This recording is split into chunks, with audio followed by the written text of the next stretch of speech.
Mirë se vini në Zjoll, në podcastin më të ri, që sjell në vëmendje të drejtat e punëtorëve dhe sfidat e tyre. Ky nuk është thjesht një podcast. Është një thirrje për veprim, për një shoqëri më të drejtë e më të barabartë. Është një mundësi më shumë që zëri i punëmarrësve të dëgjohet. Shqipëria ka një nga nivelet më të ulta të organizimit sindikal në Europë dhe shumë punëtorë vazhdojnë të punojnë pa mbrojtje të mjaftueshme ligjore apo mbrojtje sindikale. Pavarësisht se nga jashtë, bota e punës mund të duket e mirë organizuar. Po kur futemi në brendësi dhe shohim realitetin e saj, çka ndodh në shumë vende pune, konstatojmë shkelje të shumta të drejtave të punëtorëve. Mosbatimi i kontratave të punës, vonesa në paga, presion psikologjik, orët e zgjatra, janë fenomene të zakonshme, por që shpesh mbeten të heshtra. Frika nga humbja e vendit të punës i detyron shumë punëtorë të pranojnë kushte të padrejta, ndërsa ata që guxojnë të ngrenë zërin shpesh përballen me kërcënime ose largime nga puna. Zgjohu është këtu për të ndërgjegjësuar mbi këtë realitet. Në këtë podcast ne do të flasim hapur, do të analizojmë politikat e punës, do të diskutojmë mënyrat se si mund të ndërtojmë një të ardhme më të drejtë për të gjithë, me intervista ekskluzive me ekspertë të fushës, do të informojmë dhe do të nxisim ndërgjegjësimin dhe veprimin. Nëse jeni punëmarrës, aktivist, student, sindikalist, politikan, punëdhënës, apo thjesht dikush që beson në një shoqëri më të drejtë, ky podcast është për ju. Na ndihni në Zgjohu.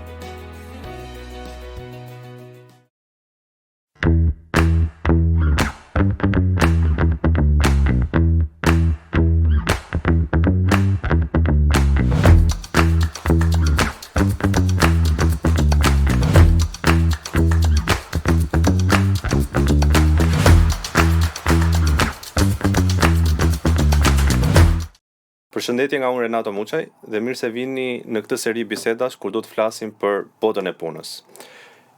Ky podcast është një ide e Sindikatës Punonjësve të Post Telekomit Shqiptar, e mbështetur nga Fondacioni Gjerman Friedrich Ebert, cilin gjejmë rastin ta falenderojmë për këtë mbështetje.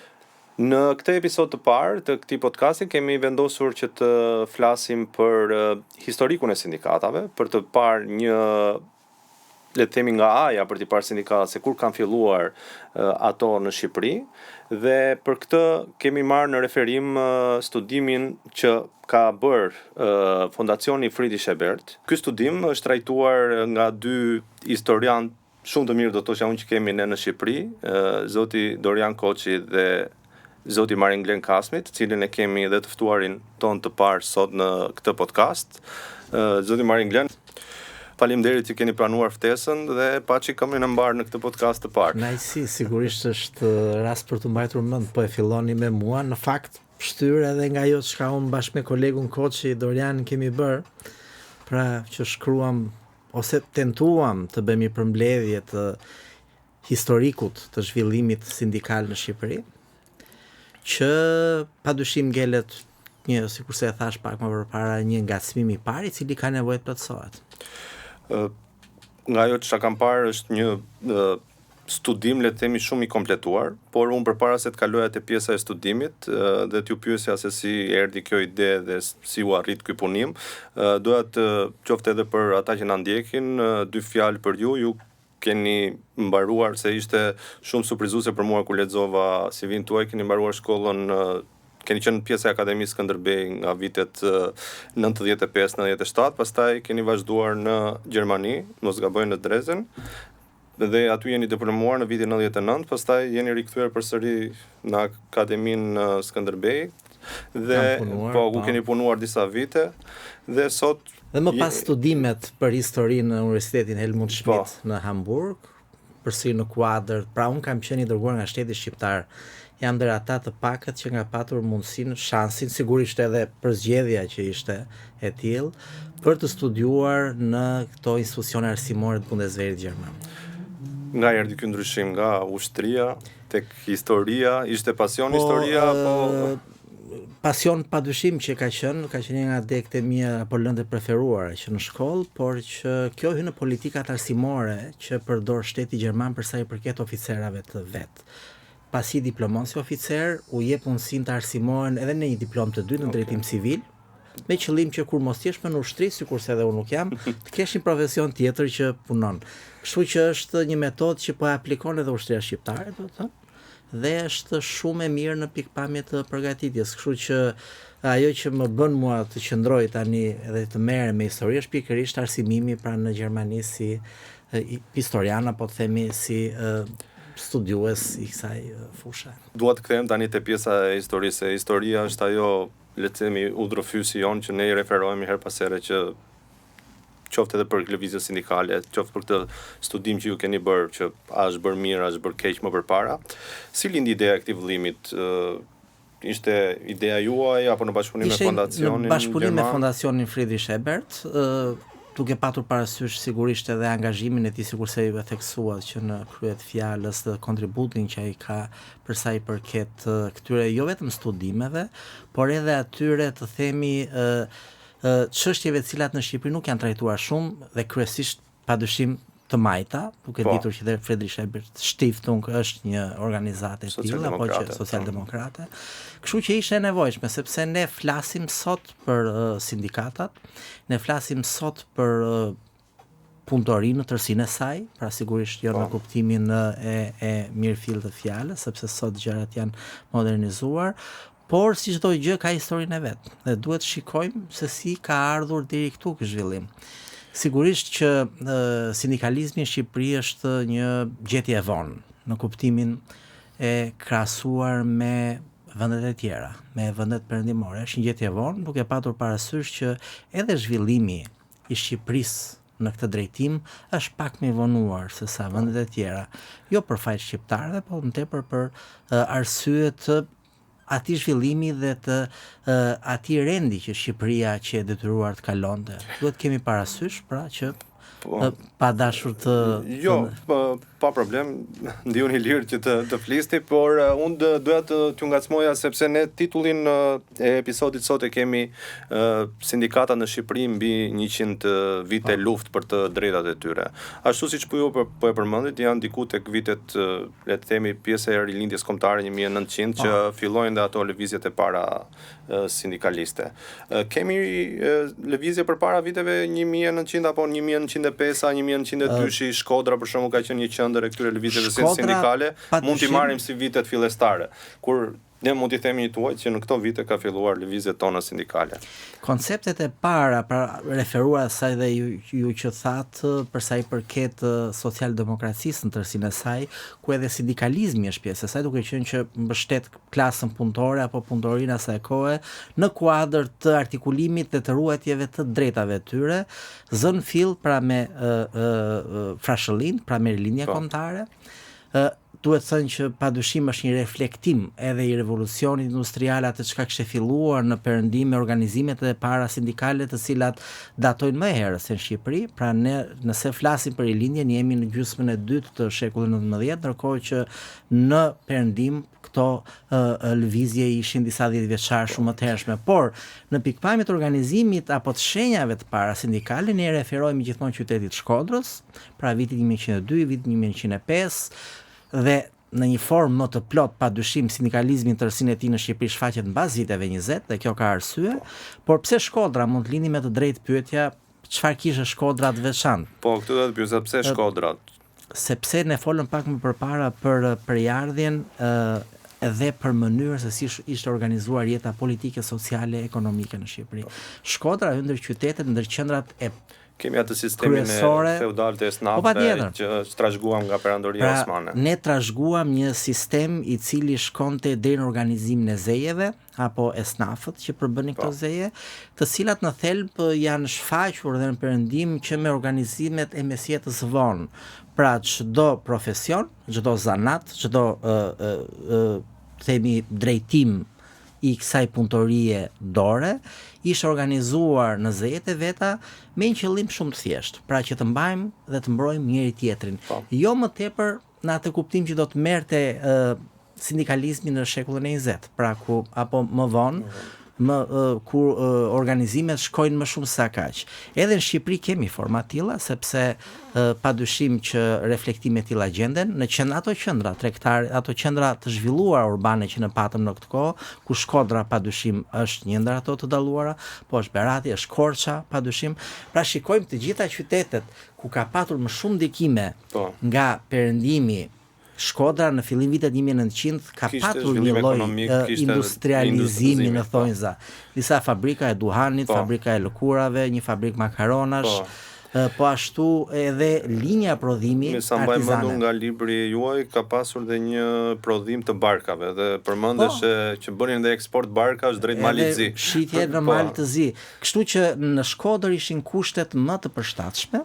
Po jo vetëm si kushte, por edhe reflektimet që vinin si pasojë e lidhjeve që Shkodra kishte me perëndimin. Mos harrojmë lidhjet e vjetra me Austro-Hungarinë, mos harrojmë po ashtu që jemi në prag edhe të luftës parë botërore, ku Kurtus Protektorati, siç quhej, apo tani qendra që Shkodra ishte e fesë katolike dhe që mbrojë me një pozicion të posaçëm pra nga Austro-Hungaria, padyshim që këto lidhje luanin një rol.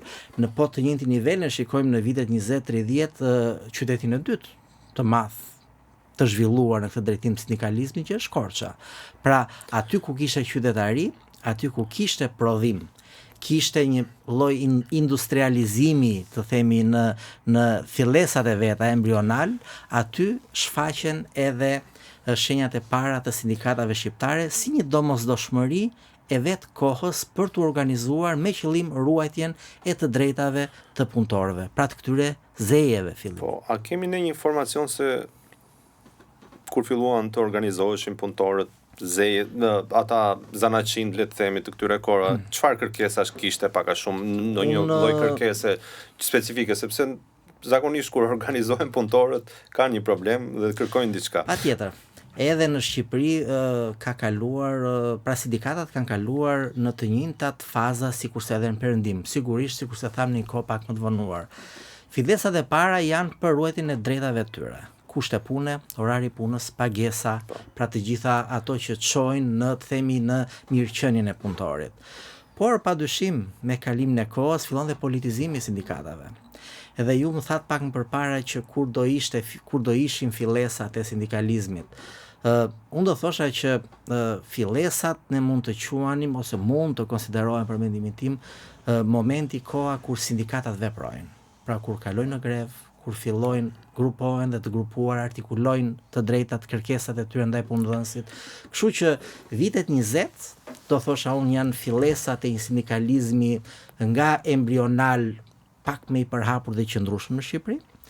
Kjo përkon, sikur se thash pak më përpara, dhe me zhvillimet politike. Ne flasim për një qëndrueshmëri politike, pra e para një Shqipëria me Kongresin e Lushnjës në 1920 fillon pra rimerr jetën normale politike, por mbas 25-s shikojmë që kemi një stabilitet politik. Përpara se të kalojmë te këto vitet që ju përmendët një moment Samir Frashërin, që ishte është ai që ka shkruar për social-demokracinë, por jo duke ngatruar për socializmin me marksizmin. Pra ai nuk ishte për shembull për pronën e përbashkët, ishte për një demokratizim, për një socializim, por jo atë socializmin marksist që duhet kemi pronë përbashkët apo komunizmin le të themi. Madje ai shkon deri aty ku thotë që nëse shtetëzohet edhe prona bëhet e përbashkët, sigurisht që ky është edhe fundi i këtij koncepti. Është mëkat që të bëhet kjo. Është fryma e kohës. Sigurisht domethënë që këto pikpamje të rilindjes kombëtare duhet të shërbenin pra për krijimin e një terreni në Shqipëri ku të zhvillojë gjithçka dhe në gjitha drejtimet. Pra ne flasim për këtë kohë për një rikthim apo të themi brumosje të identitetit kombëtar që shqiptarët e kishin shumë nevojshëm, po përveç identitetit kombëtar dhe ndërgjegjës kombëtare, padyshim që edhe në këtë drejtim, pra në drejtim të klasës punonjëse, pavarësisht se termi klasë sot merr një kuptim pak problematik, sepse lidhet gjithmonë, domethënë me të themi me anën me marksizmin, me idet komuniste, por në thelb flasim për shtresa shoqërore. Sindikatat janë shtrati i mbështetës i lëvizjeve të majta në të gjithë vendet, kështu ka qenë dhe në Shqipëri ndodhi po e njëjta gjë, sepse e tillë ishte situata dhe e tillë ishte po ashtu nevoja e Partisë Komuniste Shqiptare, duhet të them, për të mbështetur në këtë pjesë. Po të shikojmë historinë e grupeve komuniste apo të lëvizjes së majt në Shqipëri në tërësinë e saj, shikojmë që një nga problemet kryesore që grupet komuniste kësaj kohe kishin ishte që qëndronin gjithmonë në aspektin trajtimin teorik, ishin zënës, student, intelektual, por shumë pak vinin nga shtresa pra e punëtorisë, nga punëtorët. Ishin ata që drejtonin këtë lëvizje. Padyshim, kështu që mbas vitit 36 me Kuçovën zë fill kjo gjë, shikojmë që sindikata shqiptare bëhen si thuash objekti punës së lëvizjes majt në Shqipëri për të fituar si të tilla një terren sa më të fortë, sepse do bënin fundit edhe lidhjen ideologjike. Pra një klasë punëtore, e cila në Shqipëri ishte në fillesat e saj, ishte i numër vogël, por ama ishte aty, sepse disa mira punëtorë vetëm në Kuçovë, për shembull, është goxha për Shqipërinë aso kohë, themi, pra ta shikojmë në tërësinë e saj. Kështu që sindikatat padyshim ishin një zë i fuqishëm i kohës, sepse me një urdhër disa mijë punëtori kishe me njërë në grevë dhe i kishe, si të thuash, përballë qeverisë apo përballë kushtuesit më vonë. Në qoftë se do ta shikonim se cilat ishin kërkesat në këtë kohë, më shumë lidheshin drejt për drejt me punën e rëndë që ata kishin, me të drejtat e punëtorit në punë, nga pagesa, kushte pune, kushte jetese, edhe këto nuk duhen haruar, deri në mënyrën e organizimit të furnizimit tyre mensa dhe kështu me radhë. Pra, jemi ende në kohën kur artikulohen të drejta pune, si reflektim edhe i përvojave pra që kishin nga vendet tjera. Në Kuçovë i shtohet dhe aspekt ideologjik, sepse punonin për një huaj, pra duhet kuptojmë vitet të 30, sidomos gjysmën e dytë viteve 30. Praktikisht duke i qartë se si po shkonte politika me, pra apo të themi marrëdhëniet me Italinë, edhe viti 1939 për atë pjesë të largpamse ishte e qartë që pushtimi erdhi si pasojë pikërisht këtyre politikave, kështu që ishte edhe ndjenja kombëtare në mes. Më ngacmoi pak ajo që ju thatë që ishin intelektual në krye të këtyre lëvizjeve. Shpesh në librin tuaj hasen organizime të mësuesve. Dhe mësuesët janë një kategori që shpeshherë krijojnë ato lidhjet e tyre dhe bëhen gjirokastër. Anir Ustemi është marrë me organizimet tilla, bashkimin e mësuesve. Pra, nuk është se ishin vetëm punëtorët e thjeshtë të krahut, naftarë që punonin, por ishin dhe shtresa intelektuale që mundoheshin të organizoheshin për të drejtat e tyre. Sindikalizmi në Shqipëri në thelb ka të njëjtën përbërje në këtë kohë, të njëjtën përbërje dhe dimensione si edhe sot, pra sipas profesioneve. Por me punëtorët ndryshon puna, sepse punëtorët ishin masa më e madhe. Sa mësues kishte Shqipëria në kohë të cilën do mblidhesh një sindikat. Pra një grup i vogël interesi që asnjëherë nuk mund të bënin dot presionin që bënte industria e naftës, që bënte industria në tërësinë e saj, themi, pra si krah pune. Sindikatat u bën, thatë ju, shtrati i, le të themi, asaj që do të vinte më mbrapa Partisë Komuniste. Dhe në 1945 sindikatat do të mbledhin dhe kongresin e parë të tyre, mbasi kishte mbaruar dhe lufta, dhe do të themelojnë bashkimin e sindikatave të Shqipërisë. Pra do ishte një grupim kombëtar. Kurorzimi i përpjekjeve të cilat për hir të së vërtetës Partia Komuniste i filloi që gjatë luftës. Pra shikojmë që edhe gjatë luftës sindikatat pra ka përpjekje për ta përdorur këtë shtrat, po vazhdojmë me artikulimin, me qëllim që ashtu sikur se ndodhi, pra këto sindikatat bëshin mbështetësit kryesore dhe të SRS, pra që pretendoi aso kohë, pra që ishte pikërisht ardhja e qeverisë demokratike, pra ky popull, këta njerëz që po luftonin, këta do të kishin dhe drejtimin e vendin dorë. Pra kjo ishte forma që aso kohë propagandoi. Të njëjtën gjë do shkonte edhe me sindikatat. Viti 45, pa me krijimin, me mbajtjen e kongresit të parë, pra të themi me organizimin e parë mbar kombëtar, i cili përveç se organizimit në pikpamje të sindikatës vetë si organizat, ka dhe një rëndësi shumë madhe për kohën. Jemi në kohën ku ende qeveria shqiptare nuk njihej nga vendet e tjera, dhe shikojmë që sindikatat, pra Bashkimi i Sindikatave Shqiptare shkon në kongrese jo botërore, po themi kongrese në Çeki për shembull, në kongrese që organizohen në Europë. Të tyre thuhet që një nga pikat kryesore që ata kërkonin ishte aderimi në ndërkombëtare në sindikatave, donin që të aderonin dhe të njihen. Ky aderim indirekt ishte një diplomaci, pra një mjet diplomatik që përdorej për shtetin shqiptar. Pra deri në momentin që dhe kanalet e diplomacisë të plotësoheshin dhe të funksiononin në tilla.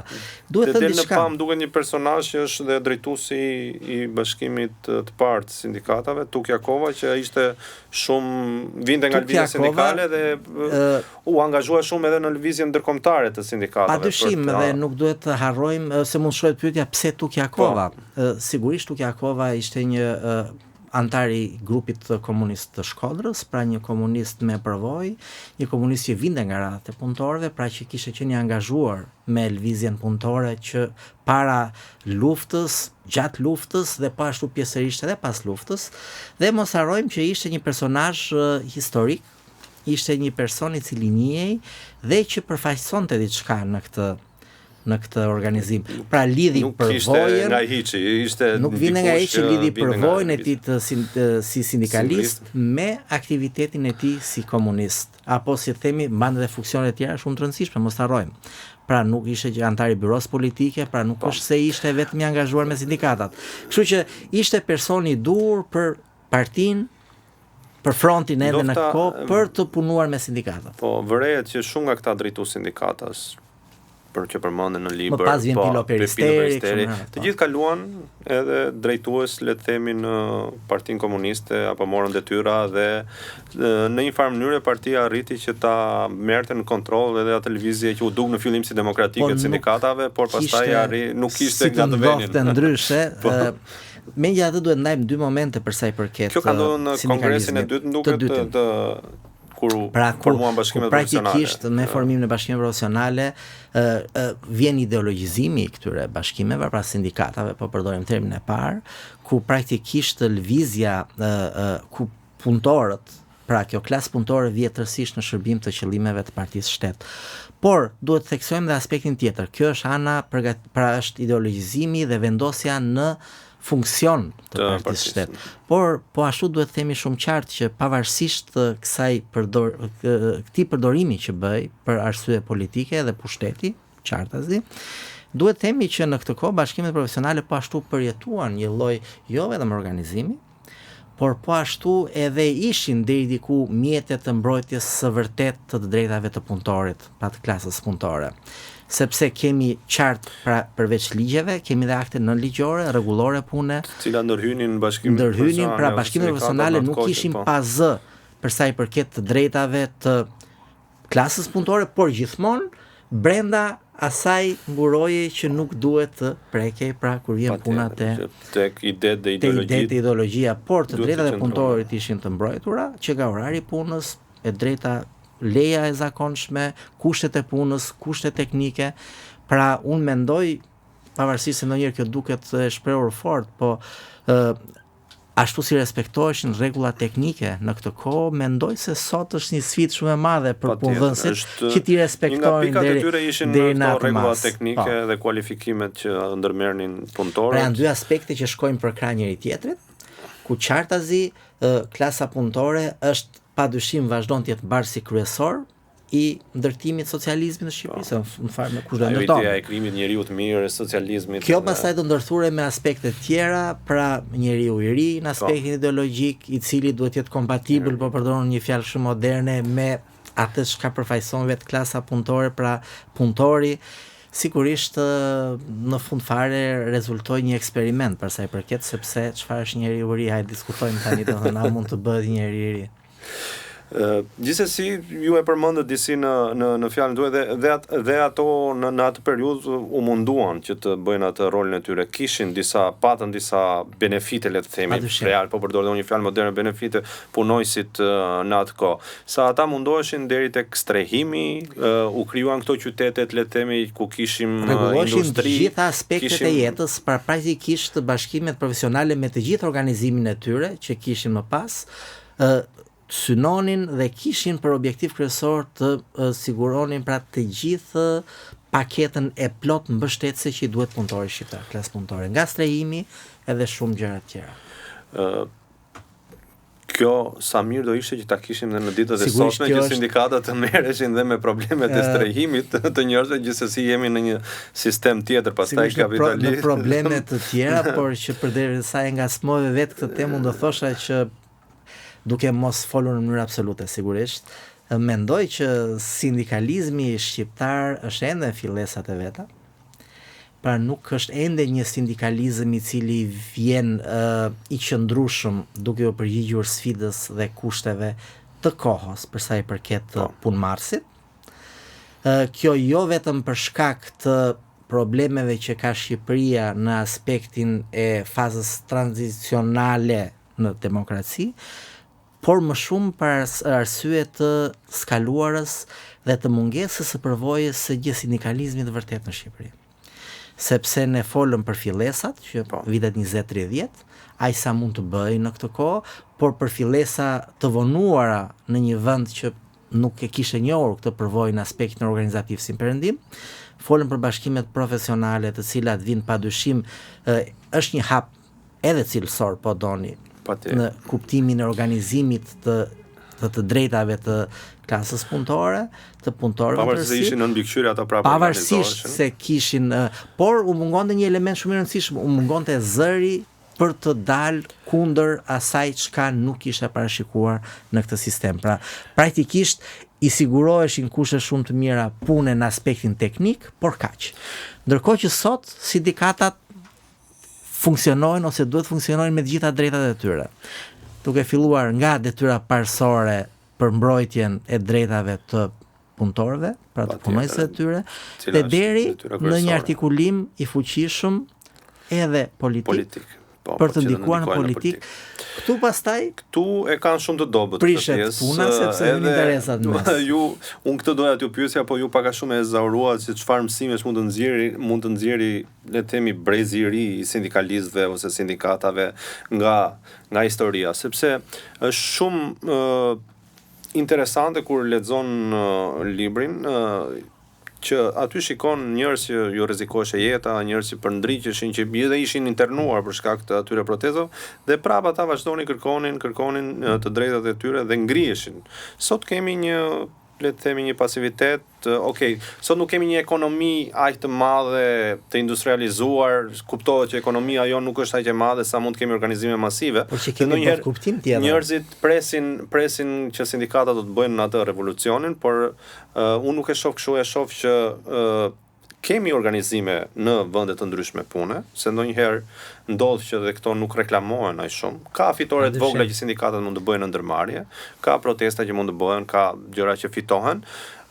Dhe ndofta këto do të ishe shumë më mirë, prandaj doja të merr edhe një opinion tuaj që këto do të dokumentohen, sepse në një farë mënyrë vite më vonë do të kërkohet një lloj historiku dhe për këto vite se çfarë kanë bërë sindikatat, ore thjesht kanë dalë siç po dalin në një podcast apo kanë dalë sepse qëllimi dhe i këtij podcasti ka qenë që të informojë dhe këto gjëra që ne flasim të mbeten. Një nga gjërat që ne themi në histori ose na pëlqen në studiusve të themi është që e mësojmë për mos të përsëritur. Në fakt nuk ndodh asnjëherë kështu.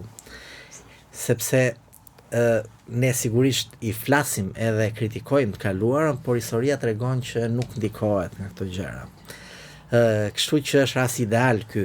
Por ne për fat kemi një përvojë edhe vendet e lindjes, jo vetëm ne, por flasim për veten tonë, që është e veçantë në pikpamje të sindikalizmit, se ne e provuam se çdo të thotë një sindikat tjetër ka për nga politika. Pra një sindikat e cila mos të ketë dot gojë të flasë në të gjitha dimensionet e lirisë saj. Dhe unë nëse do shikoja këto 34 vite, pavarësia e sindikatave është shumë e rëndësishme. E rëndësishme një dhe unë do isha shumë kritik në vitet e para të ardhjes demokracisë ndaj sindikatës apo sindikatave në tërësinë e tyre.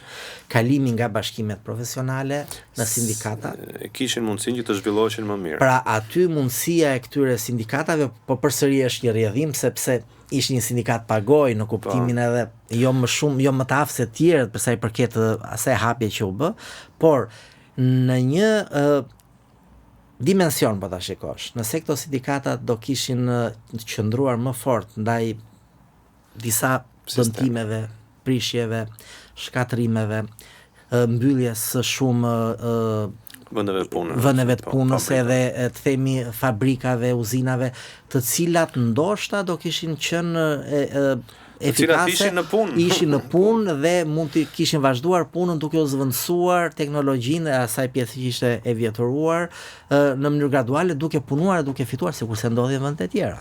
Ne nuk ram nga qielli edhe si një përvojë e tillë. Gjithë linja kaloi një gjë. Kjo pastaj e ndërthur, domethënë kjo mungesë presioni, sepse jemi ende në kohën kur sidomos fillim vitit 90 që mund të mbusheshin shumë lehtë sheshet me punëtorë dhe mund të bëjë një presion shumë i madh ndaj politikës.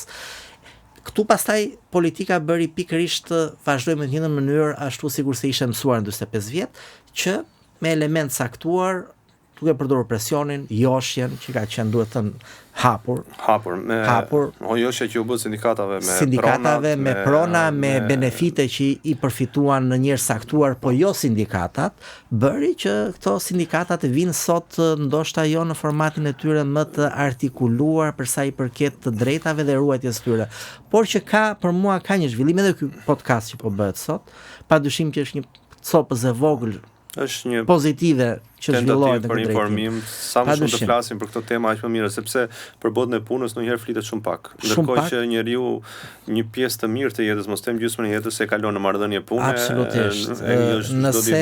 Nëse ma lejon, unë do thosha që një funksionim i mirë i sindikatave me vetdije të plot në pikpamje të rëndësisë që ato kanë, do të jetë ndoshta treguesi kryesor i demokracisë së vërtetë në Shqipëri. Pra kur vërtet sindikatat marrin rolin e tyre dhe të reflektojnë me njëherë atëherë kur duhet reflektojnë, pra sigurisht që të përdoren me komandë. Për mua do jetë një nga treguesit më të fortë të demokratizimit të vërtet të jetës shqiptarëve. Dhe unë nuk dua të shtoj asnjë gjë mbas kësaj fjalie, sepse ato janë vërtet shtyllat të demokratizimit. Unë dua të falenderoj shumë për pjesëmarrjen. Faleminderit juve, sheknesi. Shpresoj që të shifemi në ndonjë episod tjetër, qoftë për sindikatat ose për çështje të tjera të punës. Kjo është një temë që mund të flasësh me orë të tëra, domethënë ne piskuam diçka sot, por që shumë faleminderit që ishe pjesë e podcastit.